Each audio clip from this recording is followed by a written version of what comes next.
안녕하세요. 오늘은 8강 중소벤처기업진흥공단의 정책자금에 대해서 계속해서 설명을 좀 드리겠습니다. 제조업이나 지식기반 서비스, 전략 산업을 영위하시는 분들은 인원과 상관없이 신청할 수 있는 자금입니다. 또 인원 제한은 5명 이상인 경우에는 신청할 수 있는 그러한 자금입니다. 이 자금의 성격은 정부가 중소벤처기업부가 직접 진행하는 자금이기 때문에 보증서가 필요 없는 직접 대출의 자금으로 보시면 됩니다. 정책금리가 매년 발표되는데 현재는 2.15%에 달하기 때문에 담보가 없이 진행하는 가장 최저의 자금이라고 보시면 될 것 같습니다.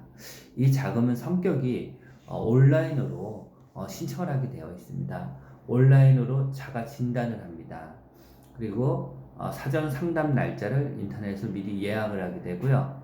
그리고 그 상담에 의해서 온라인 융자 신청을 통한 기업 진단을 신청하게 되는데, 모든 기업이 신청하는 것은 아니고 기본 자가 진단의 요건이나 또 중소벤처기업부에서 중점적으로 집행하려는 자금이 맞는 업종 또는 대표자에 따라서 진행을 하게 됩니다.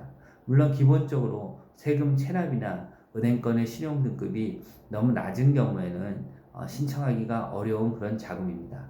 많은 아시는 분들은 직접 하거나, 하지만 대부분 다 컨설턴트를 통해 하시기 때문에 상당한 수준의 회사들이 진행을 하고 됩니다. 그래서 경쟁률이 매우 심한 편이고요. 그래서 10대 1 정도의 경쟁률은 생각을 해야 되기 때문에 전문가의 조언을 받으시는 게 좋을 것 같습니다. 그래서 온라인 융자 신청이 핵심인데, 정책자금 융자 신청서 또는 사업별 융자 신청서를 온라인으로 전송하게 되어 있습니다. 이것은 한글 파일로, 아래 한글 파일로 되어 있는데 각각의 사업 신청서의 내용을 작성해서 제출하시면 될 것 같습니다. 그 후 내부적으로 판단을 해서 이 기업이 정책자금을 받을 만하다 싶으면 연락을 하고 회사의 현장 실사를 오게 됩니다. 현장 실사가 나오면 거의 70% 정도는 저희 회사가 선정된다고 보시면 될 것 같습니다. 또 설령 선정이 좀 안 된다 하더라도 그 당시에 20% 정도의 여분 기업을 뽑기 때문에 좀 더 우리 회사를 적극적으로 어필하고 우리 회사의 정책 지원에 대한 것을 강조하시는 것을 권해드립니다. 대략 금액은 한 7천만 원에서 1억 5천까지 정도가 제 컨설턴트들이 보통 진행하는 그러한 규모입니다. 다만 서투르게 그냥 요건이 된다고만 진행하신다면 5천만 원 정도의 금액으로 되는 경우도 있기 때문에 작성에 상당히 주의를 하셔야 됩니다. 그래서 이 자금을 준비하실 때는 한 달 정도의 기간을 두고 준비하시고, 그 준비 후에 온라인 시정과 상담을 빠른 속도로 진행하여서 경쟁자보다 빠르게 접수하고 진행하는 것이 이 자금의 핵심 포인트입니다. 그러면 어떠한 그 사업별 융자 신청을 했는데, 가장 일반적으로 중소기업에게 좋은 것은 창업기업에 관련한 정책자금입니다. 아직 화면이 준비가 안 되어 있기 때문에 제가 그냥 보면서 조금 말씀드리는 것을 양해해 주시기 바랍니다.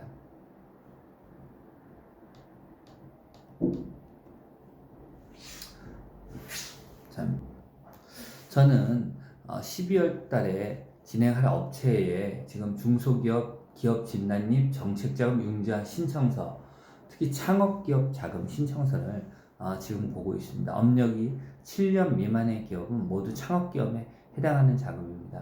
먼저 항상 그렇지만 중소기업 기업 진단 및 정책자금 융자 신청서는 기업 현황과 신청 내용을 적게 되어 있습니다. 그냥 중진공 직접 대출이라고 생각하시면 될 것 같습니다. 그다음에 고용 창출기업 우대 지원에 대해서 말씀을 하고 있고요. 일반적인 내용이 나와 있고 신청이 대표이사가 나와 있게 됩니다. 그다음 기업 현황 및 사업 계획서입니다. 첫째, 기업의 상세 현황입니다. 기업의 개요, 소재지를 말하게 되고 주 생산 품목과 종업원 수를 밝히게 됩니다. 자산 총액과 자본 총액과 부채 총액과 자본금의 간단한 그러한 내용도 밝히게 됩니다. 회사의 연역은 별지를 사용해도 되는데 보통은 이곳에 나타내기도 합니다. 그래서 회사의 설립부터 회사의 중요한 거래 또 회사의 중요한 변동에 대해서 기재를 하게 됩니다. 또한 경영진에 대해서 기재를 하고 대표자 경력을 기재하게 됩니다. 대표자 경력을 상세하게 기재할 것을 권해드립니다. 주주 상황을 보게 되고 여기 대표자 경력을 통해서 동종의 업종을 또 가짜로 창업한 게 아닌가, 창업기업이지만 실제로 과거의 기업을 이어가는 게 아닌가 하는 것을 확인하게 됩니다. 그래서 개인기업이 법인기업으로 변경될 때는 개인기업의 업력도 영업 양수도에 의해서 개인기업이 그 법인기업으로 전환한 경우에는 업력을 같이 본다는 것을 꼭 기억해 주시기 바랍니다. 그 다음에 기술개발 실적에 대해서 보게 됩니다. 중소 벤처 기업 자금은 진흥공단은 특히 기술개발이나 서비스 개발, 마케팅 개발에 상당히 중요한 포인트를 두고 있는 그런 자금이라고 보시면 됩니다. 그래서 본인이 특허를 준비하고 있거나 본인의 아이디어를 제품으로 만들고 싶거나 할 때는 가장 먼저 창업 후 중소 벤처기업 진흥공단을 한번 두드려 보시는 것을 권해드립니다. 이때 전문 컨설턴트를 통해서 정책자금 신청서를 자문하신다면 큰 도움이 될 것입니다. 저도 그러한 일을 하기 때문에 저는 제 연락처는 010-2313-4037입니다. 이곳으로 문자나 간단한 연락을 주신다면 자세한 상담을 해드릴 수 있을 것 같습니다. 다음으로 회사의 매출 및 직원 현황을 2019년 현재 연도부터 해서 2020년, 2021년까지를 보게 되는 것입니다. 또 매출 세부 내용으로는 적게 되어 있습니다.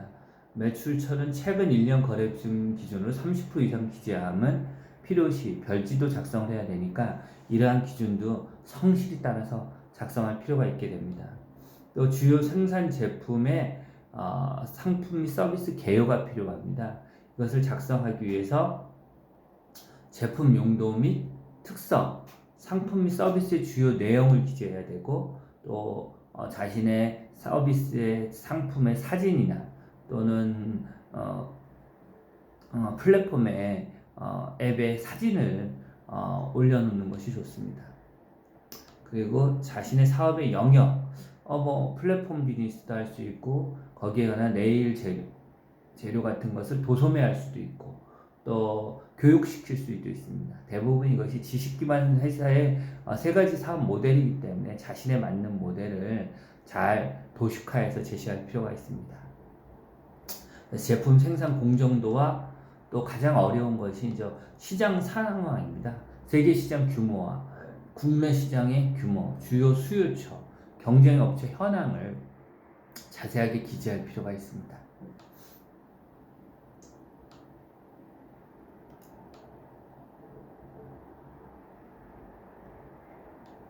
그래서 도식화시켜서 시장 규모를 어느 정도 기재할 필요가 있습니다. 그 다음에 기술 품질 경쟁력에 대해서 또 국내 경쟁사 제품과의 기술과 품질 가격 비교를 할 필요가 있습니다. 국내외 경쟁사이기 때문에 더욱더 이런 부분은 어렵습니다. 또 수요 전망 및 판매 계획을 세워야 됩니다. 정부에서 자금을 지원하는 것은 선행로로 개발을 하거나 인건비 자금을 지원해 주는 것인데 이런 것이 전부 다 판매 계획과 연결되어야 되기 때문에 마케팅의 4P에 맞춰서 판매 계획을 실행할 필요가 있습니다.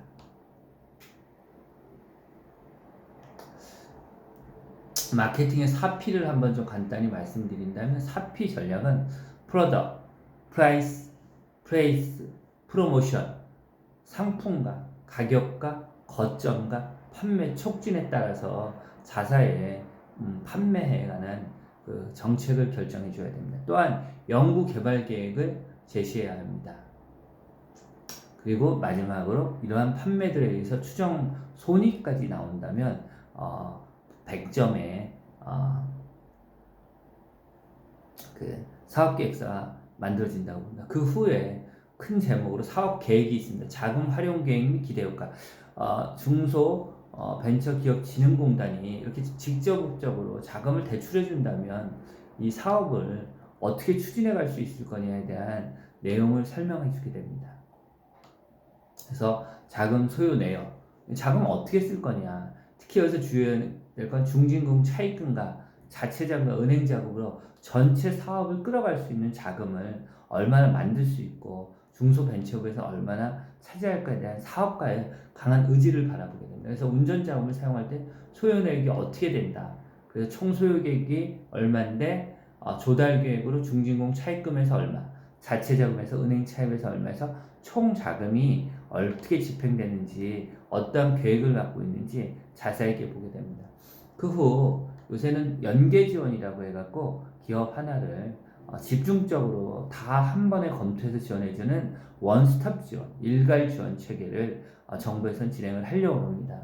그래서 구인 및 인력 애로사항이나 수출 마케팅에 대해서 추진 계획이나 뭐 회사가 좀 부족하면 컨설팅 추진 계획이라는 걸 통해서 중진공의 여러 서비스들을 같이 진행하게 되는 경우가 있습니다. 그래서 본인의 경우가 이러한 도움이 필요하다면 진행을 하신다면 더 좋을 것 같습니다. 그리고 중소기업 정책 자금을 진행하실 때 주의하셔야 할 때는 제3자가 이 일을 로비나 그런 걸 중진공 출신이다 뭐 이런 그런 거에 속해서 어떤 대가를 지불하신다면 그것은 제3자가 개입하게 되는 것이기 때문에 절대로 그것에 대해서는 없음을 기재하셔야 됩니다.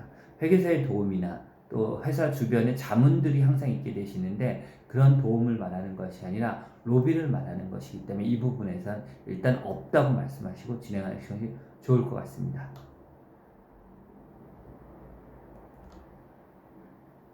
투자자금 신청기업 사업계획서가 최근에 진행되는 것입니다. 투융자가 같이 가기 때문에 우리 회사는 투자받을 수 있다 하면 투자 목적과 투자 내용과 기대 효과를 평가해서 또 세부 투자 계약을 평가해서 이 기업이 정말 정부가 볼 때 중요하게 보는 전략적 이 사업이고 이 회사가 역량이 있다고 한다면 이 부분에 대해서는 충분히 투자 의사가 있다고 보셔야 될 것 같습니다. 오늘도 사업 신청서, 융자 신청서에 많은 시간을 들였습니다. 중소기업의 핵심은 자금의 원활한 조달입니다. 좋은 금리와 좋은 조건과 또 내가 필요한 시점에 자금을 받아야 되는 것입니다. 그러기 위해서는 많은 사전 준비가 필요해야 되는데 사업 계획서 또는 투자자 회사 소개서 정도는 항상 갖춰두는 것을 권해드립니다. 날씨가 점점 차가워집니다. 출근길 건강 조심하시기 바랍니다. 오늘도 여러분 파이팅 하시기 바랍니다. 파이팅!